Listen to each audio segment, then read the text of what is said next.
It was salt in a large gaping wound. That is the 2023 season for our White Sox. Cubs beat the Sox 7-3 on Tuesday night. Cubs hit for power and displayed speed as well as aggressiveness. Mr. Job Security Rick Hahn was a no-show to the press, and he let Pedro Grifol take all the heat. More detailed reports on who could be traded from the White Sox roster, and Lance Lynn has a no-trade list. You are Locked On White Sox, your daily Chicago White Sox podcast. Part of the Locked On Podcast Network, your team every day.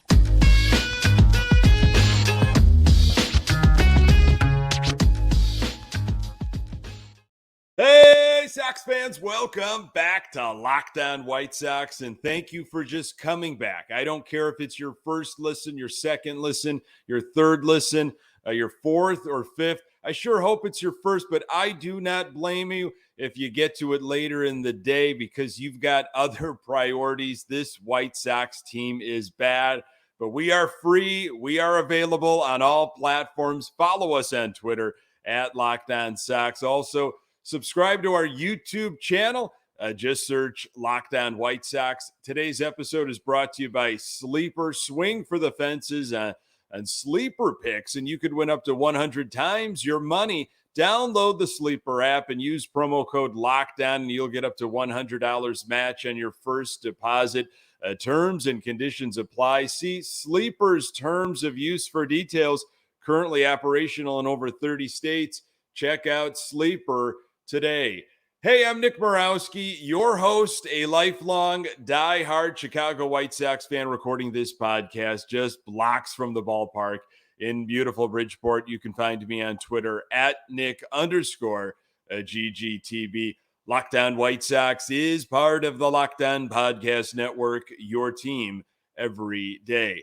Our Chicago White Sox will try it again against the Northsiders on Wednesday. Lance Lynn is on the hill. Catch every pitch of the White Sox hometown broadcast with Sirius XM on the SXM app. Search White Sox. State of the Sox. It is ugly. It's embarrassing. White Sox are 20 games under 500, 41-61, 12 and a half games back in the Central.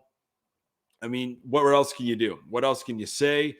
How should you feel? How should you act? You just want to tune out. Absolutely just want to tune out. It is getting really ugly.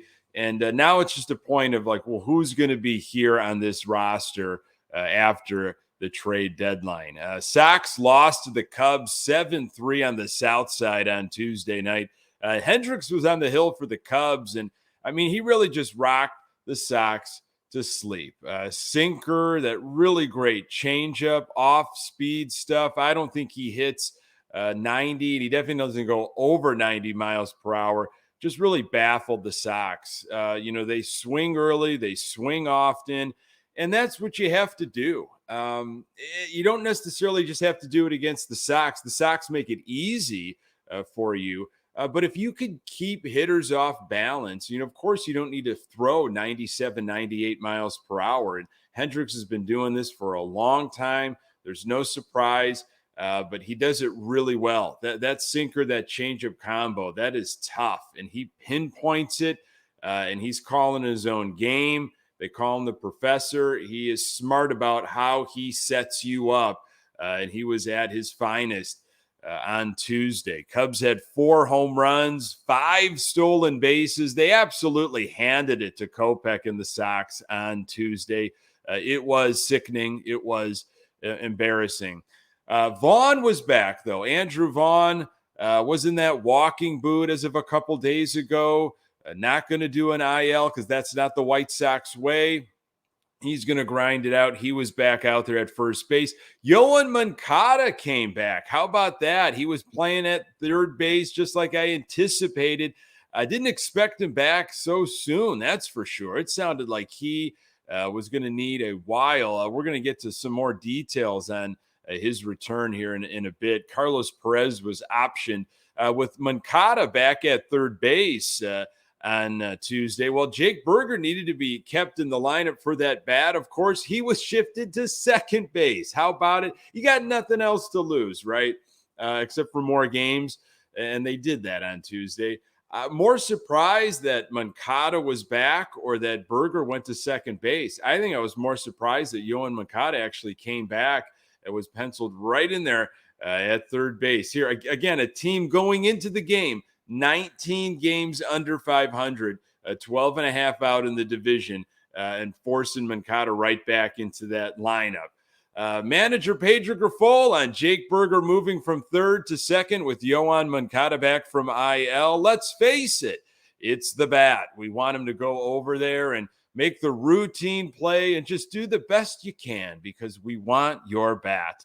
This was from Bruce Levine. Yoan Moncada said if the White Sox asked him to play second base or any other position, he would accept the assignment. How about that?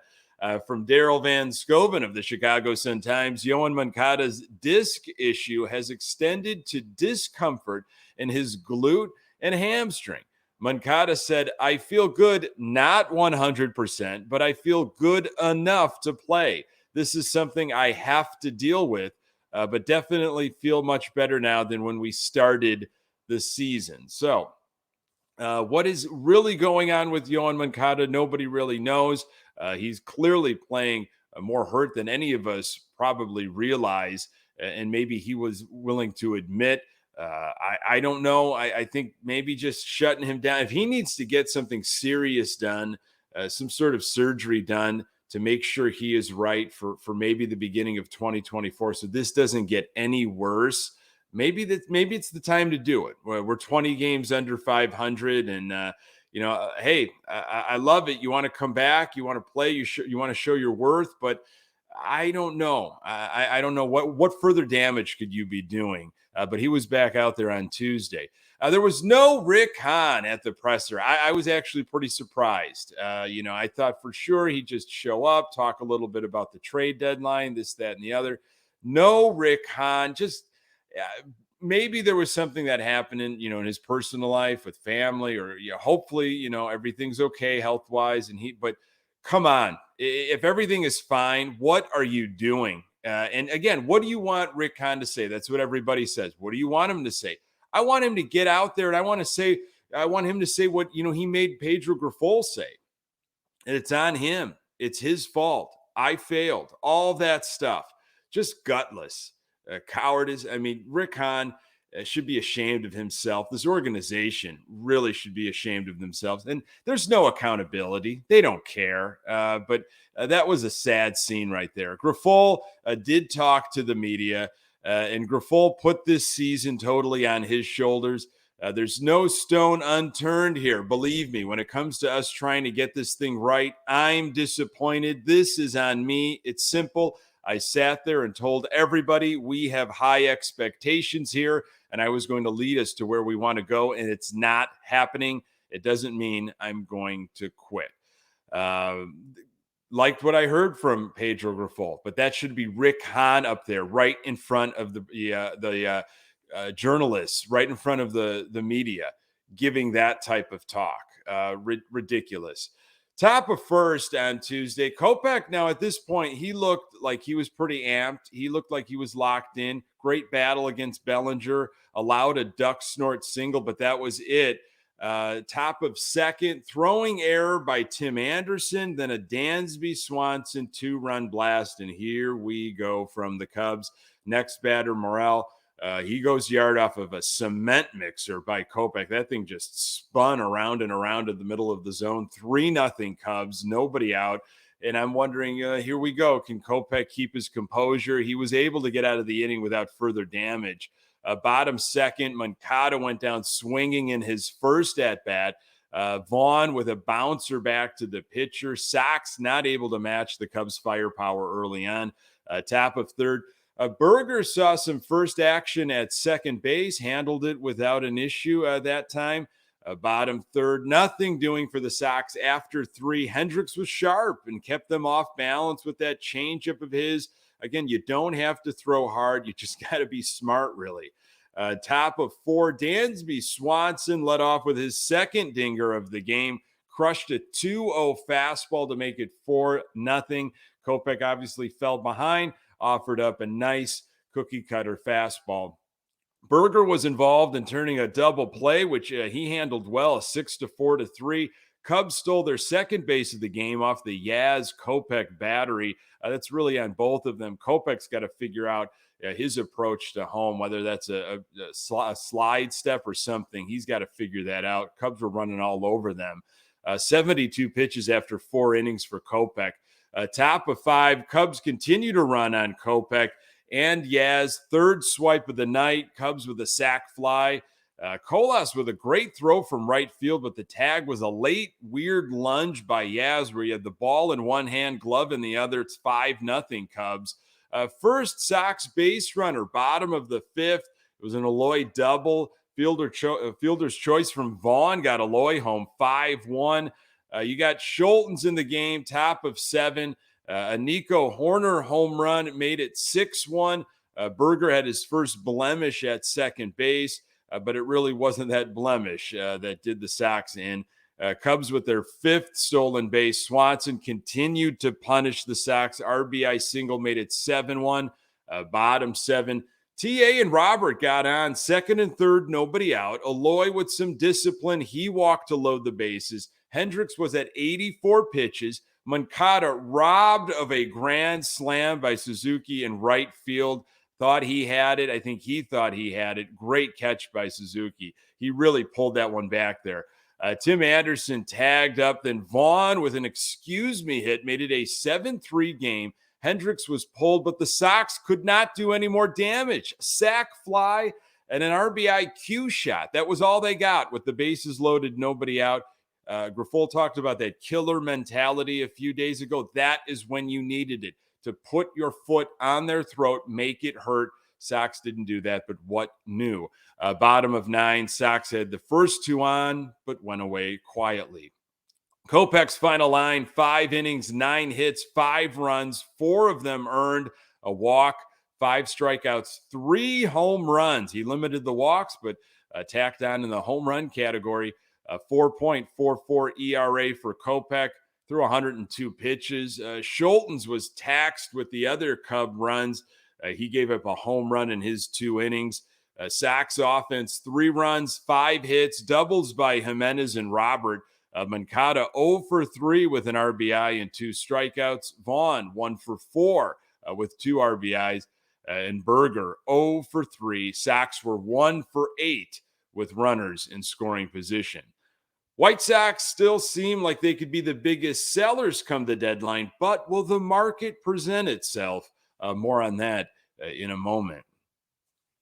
Today's episode is brought to you by Sleeper. Want to win 100 times your money on daily fantasy baseball?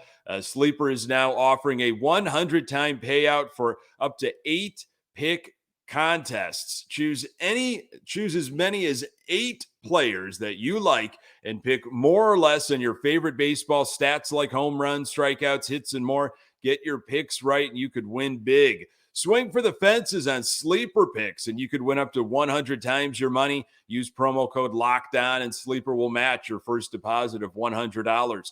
Predict the hottest baseball stats like home runs, hits, strikeouts, and much more to cash in on your daily fantasy baseball skills. First-time depositors can receive a 100% instant deposit match up to $100 using promo code LOCKEDON. So use promo code LOCKDOWN and you'll get up to $100 match on your first deposit. Terms and conditions apply. See Sleeper's terms of use for details. Currently operational in over 30 states. Check out Sleeper today. Our Chicago White Sox face off against the Cubs on Wednesday. Catch every pitch of the White Sox hometown broadcast with SiriusXM on the SXM app. Search White Sox. The MLB trade deadline cheat sheet. What to watch for all 30 teams and top targets by position. This was from Jim Bowden in The Athletic. And of course, the Chicago White Sox are right up there in that sellers category, as they should be. This is Bowden's write-up. The White Sox might end up being the headliners of this trade deadline, as they could deal starting pitchers Lucas Giolito and Lance Lynn and relievers like Kendall Graveman, Ronaldo Lopez, and Joe Kelly. They could also move on from shortstops Tim Anderson and Elvis Andrus, among others. So there was a second part to this article, the Big Board 2.0, players that could be traded. And there was a lot of them, familiar names from the White Sox, and what Bowden has to say. So, of course, Dylan Cease is in that category. He's under team control through 2025. So the White Sox would prefer to trade Lucas Giolito and Lance Lynn instead, but will listen to all offers, as they should. Of course, Giolito, the one I personally think will definitely be moved and probably will be the first one to be moved. An impending free agent, Giolito is 6-6 with a 3.79 ERA in 21 starts.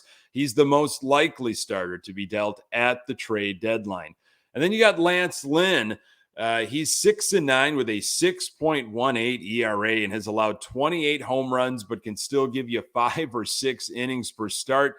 Ken Rosenthal reports on Lynn's no trade list that I'll get to later in this episode. Kendall Graveman, the veteran righty, has a 3.56 ERA in 44 appearances and is 8 for 8 in save opportunities. He is signed through next year, $8 million in 2024. Joe Kelly has a 4.66 ERA in 30 appearances, but also the experience of pitching in high leverage spots in playoff games. Ronaldo Lopez, an impending free agent. Lopez has a 4.29 ERA, 4 saves, and 52 strikeouts in 42 innings. Kenyon Middleton, who another one, I think Middleton will be gone for sure. Middleton has put up a 3.41 ERA in 37 appearances and is under team control for one more year. Tim Anderson on this list. Among the middle infielders here, Anderson is the most likely to be traded. He has a $14 million team option, a $1 million buyout for 2024. He has had a down year, but has picked it up in July, hitting .292. He would be a solid fit for the Giants, Dodgers, and Mariners, says Bowden. And then last but not least, Yasmani Grandal, who had some problems on Tuesday, not able to throw somebody out, had a situation at home with a weird tag of his, and then struck out to end the game. And it was, it bended back into the strike zone. It was middle at the end of the day, and he did not like that. It was a rough game for him, but he's batting .255, 323, 392 with 8 home runs and a .1 WAR. An impending free agent, Grandal is making $18.25 million this year. Difficult to bring in a catcher, I think, kind of at the deadline with the chemistry and everything, but he can do other things, and I think they might want that bat for sure. So this is Ken Rosenthal in The Athletic, and he says, this is what I'm hearing. He had a lot about the rest of all of baseball throughout MLB, but specifically with White Sox and focusing in on Lance Lynn. White Sox right-hander Lance Lynn on the surface does not appear to be an attractive trade candidate. He leads the majors again with 28 home runs allowed, and his contract gives him the right to block deals to 10 teams, potentially complicating discussions. As for Lynn's no-trade list, like any no-trade list, it is not absolute. According to sources briefed on the pitcher's thinking, he would waive his protection for certain contenders. The teams he can block are the Mariners, Padres, and Giants, Dodgers, Angels, and Cardinals, Blue Jays, Mets, Yankees, and Rays. In any case, it's doubtful Lynn would drive too hard a bargain. At this point, a number of White Sox veterans are just looking to get a get-out-of-jail-free card. And Lynn, who has pitched only once in the postseason since 2015, his last year with the Cardinals, surely wants to return to the October stage. Lynn will be owed slightly more than $6 million at the deadline, and the White Sox might need to include significant cash in the deal to secure a solid return. Escaping the White Sox's losing culture might help him. Moving to a more pitcher-friendly park might help him. some pitching savvy team likely will want to get his hands on Lynn, thinking he is not finished yet.